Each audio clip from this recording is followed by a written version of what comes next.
All right, welcome back. So, we left off talking about how distributions can be spread out and they can be located in different places. And now I'm going to show you sort of how to calculate that spread. Okay. Now, one thing to note that I said in the last video, one thing to note is that these formulas are not too tricky. I promise. They look tricky, but they're not. But they do become so tedious, so like stupidly tedious that I'm never going to give you more than like maybe 6 or 7 data points to work with, because it just takes forever. It's a little bit more of a drawn out process than the mean, but it's not difficult, and I'll show you here in just a second. So let's take a look at these two totally made up samples, right? Maybe from the same population, doesn't really matter. But we've got these two different sets of numbers, okay? And the question is, which set of number has the highest sample, so that's the key here, sample standard deviation, sample A or sample B. And we can look at these values. We can look at these values and probably intuit which one is going to be, which one is going to have the highest sample standard deviation. Boy. Okay. So over here in sample A, we've got 3, 4, and 5, right? So there's a distance between each one of about 1 unit, right? Okay. And then over here, it's a different situation, right? There's about 2 values between each of these values, right? So the jump between 2 and 4 is 2. Between 4 and 6 is also 2, right? Whereas over here, it's just 1. All right. That's not going to be good enough for us, though, because I'd like to get the actual value, even though we might be able to kind of just look at it by now, right? Okay, so there's a process. There's a process with these. I'll move over here to a new page so we can get a better idea, be a little bit more organized. All right, so the first thing you want to do, is find the sample mean. Okay, so find x bar. All right, and that's easy enough. Okay, so to do that, all we want to do is say that x bar equals the sum of all of our data, so 3 plus 4 plus 5, divided by how much data we have, which is 3. All right. So then 4 plus 5 is 9, plus 3 is 12. Divided by 3, that turns out to be 4. All right. So we can see here that, oh, look at this. Since these values are already ordered from smallest to largest, our median here is 4. Our mean is also 4. Coincidence in this case, but something interesting to note. Okay, so we have x bar equals 4. Okay, so that's good. And then the next thing we want to do is draw the rest of the owl. And by that I mean find the standard, and actually let me be specific here, the sample standard deviation. Okay, whoops. All right, and so that's a bit of a process. And let's go back here and let's see which one we want to work with. Well, we don't want this one. We don't want this one because that's a population standard deviation. This is the one that we want. This is the one, the sample standard deviation. Okay, so in fact, let me take this just so we can work with it, so we can have it right here. Okay, so let's break things down, and I'll do it in a different color. Let's break things down piece by piece. Okay, so what this is telling us to do, well, gosh, is really just a bunch of different things. So what we saw with the mean, is I like to break things apart, right? So we have this component here.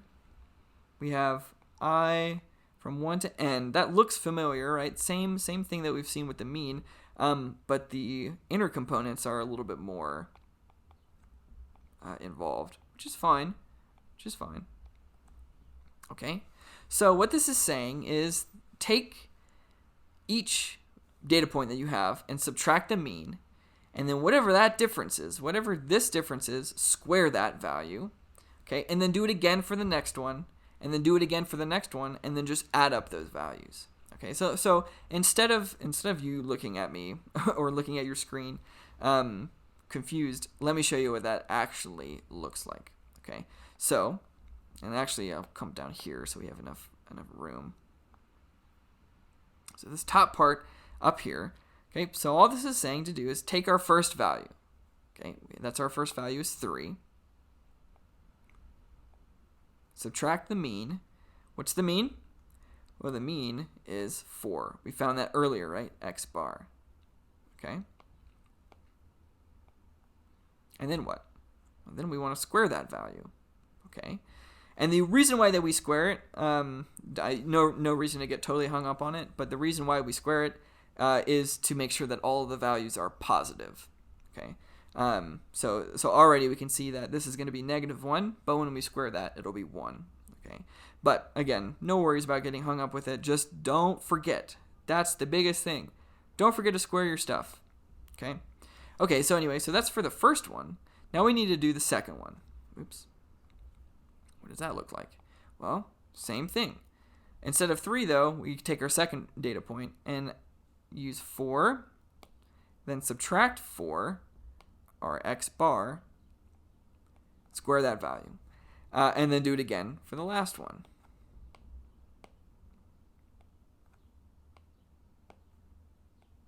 And then square it. All right. Okay. So that's all that this behemoth is telling us to do. Okay. All right. So I'll just do out the work one piece at a time. So 3 minus 4 is -1, and then we'll have that squared on top. Plus 4 minus 4 is 0 squared, just to be consistent. And then, let's see, 5 minus 4 is 1 squared. Okay. And then we'll come down here again and say that, all right, -1 squared is, we don't need a parenthesis, -1 squared is 1. 0 squared is 0. All right, and then 1 squared is 1. Okay, easy enough. And then all we need to do is add up these values. So that's 2. Okay, but we're not done. We only did the numerator. We only did this part right here. We still have a little bit more to do. This is why I don't want you doing like this with 20 data points, because that would just be annoying. Okay, anyway though. So that's our numerator. So here's what the rest of the equation will look like. So we have S equals, all right, 2. That's where we got. And then n minus 1. We put that all underneath the square root. Okay, and that's that. Okay, so all we need to do then is say, all right, 2 divided by n minus 1. How many things do we have? Is 3. So 3 minus, let me draw it like this too. Draw it like this.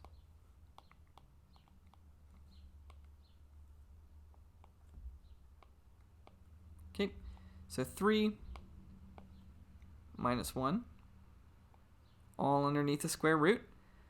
That turns out to just be the square root of 2 over 2. 2 over 2 is 1. Square root of 1, kind of ran out of room here. Square root of 1 is 1. All right, and we're done. That's it. That is it now. Okay, so our, let me see. What can I get rid of here? Whoops. Can I get rid of this? No. Okay. I'll just come back here and say, so for sample 1, I'll do it in this color. Our sample 1, our x bar, our sample mean was 4, and then our sample standard deviation was 1. Okay. All right. So that's that. Let's do it again for sample B here. Okay. So then, first we want to find, I did it in this color. I'll try to be a little bit faster here too. So first we want to find x bar. Okay. So that's just 2 plus 4 plus 6 divided by 3. Turns out to be, well, that's 12 divided by 3. Also turns out to be 4. Okay. So our location of both of these samples are in the same place. Okay, but we're maybe going to have a slightly different spread. Already we can kind of see that. Okay, so that was our first step. And then our second step is the sample standard deviation. So I'll just write it like that. So we want to find S. All right. So for those of you who don't like, this kind of process where I break everything down and then plug it in a little bit later, let's draw it out so you can see everything underneath the same thing. And I'll take this back to. Okay. So just so we're all on the same page here. Okay. So S. I'll zoom in to S equals. And I like to do this where I draw the square root kind of incomplete. Okay, and then I want to do, let me get the data up here too. I'm going to actually clean this up too. All right. So then 2 minus our mean, minus, I will try to keep things color-coded here. Minus our mean, 2, and then we do it again for the next one. 4 minus the mean, minus the sample mean, 4 squared, plus, and then do it again, 6 minus 4 squared, divided by n, which is 3 in this case, minus 1. And that's all going to be under the square root. All right, so that's what it is. That's all it is, right? Two different ways of showing it. Doing the same thing, though, right? Okay, so just come back down here. 2 minus 4. 2 minus 4, that's negative 2 squared. Plus, here we are again at 0 squared. Plus 2 squared. So 6 minus 4 is 2. 2 minus 4 is negative 2. And then this is all going to be divided by 2. All right, that's still all underneath the square root. All right. And then we just want to work out everything underneath this first, so everything in the parentheses. So negative 2 squared is 4. 0 squared is 0. And then 2 squared is 4. All divided by 2. All right. And then, let's see, I'll put this over here. 4 plus 0 plus 4, that's 8. Divided by 2. Okay, and 8 divided by 2 is 4. And the square root of 4 is 2. And look at that. That is our new sample standard deviation for this sample, for sample B. All right, so we'll come back over here and we'll write this down. And even if we want it, we could be real nice and specific here. We could say this is for sample A. Okay. And then over here for sample B, our X bar was 4 still. So the location was the same, right? However, we found that our sample standard deviation, the average distance that each point fell away from town hall, or our center, was, instead of 1, it was 2, right? Let me double check. Yes.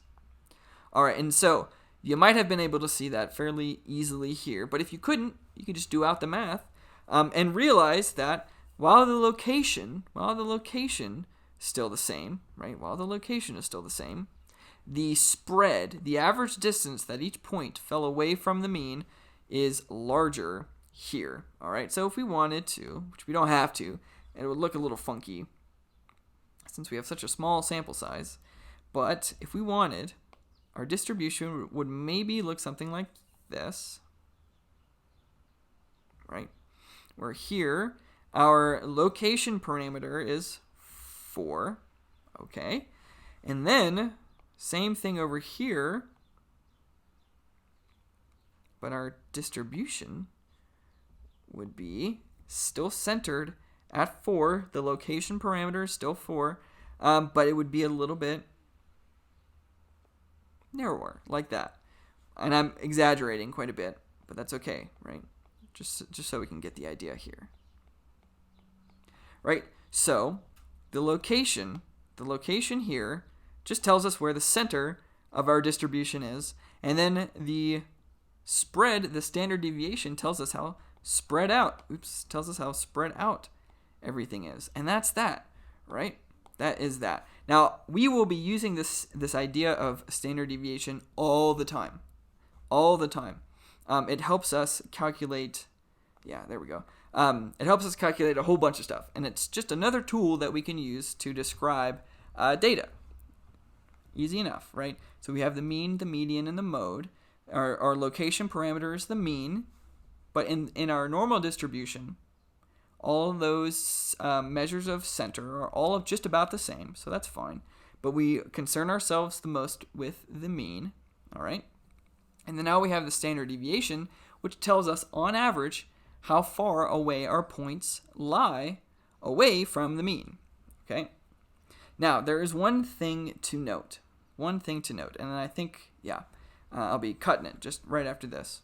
That if we look at it, and we can kind of intuit this if we think through it logically, and it will make more sense when we go further into statistics, but if we look at it from a mathematical point of view, as n increases, right? As n increases, this whole value is going to decrease. Okay, so the more that we have in our sample, the more things that we have in our sample, the more often things will start to fall around our location parameter. Now, this is not something that I'm going to be testing you exactly on the math or anything, but this is an important note to make. The more stuff that we have, the more often things start to fall around the mean, right? So, I'll draw this out. Let's say that we get a sample size of 3, right? Something very small. Look maybe like this, right? Where our location here, mu, right? Or x bar, whatever. But as we increase n, the location will still be the same, it'll be approximately the same, but the spread, things will start to show up closer to the mean than it was with the smaller, right? So it's still, the location is still the same, but we'll say that this is n equals 3, and we could say that this is maybe n equals 100, okay? We see that as the sample size increases, things generally tend to hang out around the mean a little bit more, right? Okay, now that's its whole thing. That's a whole thing in itself. That's an introduction into the central limit theorem. We won't concern ourselves right now with that in this video, but we will in a few other videos. So for now, this will be it. So go take another break, go eat some lunch or dinner or breakfast or a nightcap or whatever whenever you're watching this video. And I will see ya in just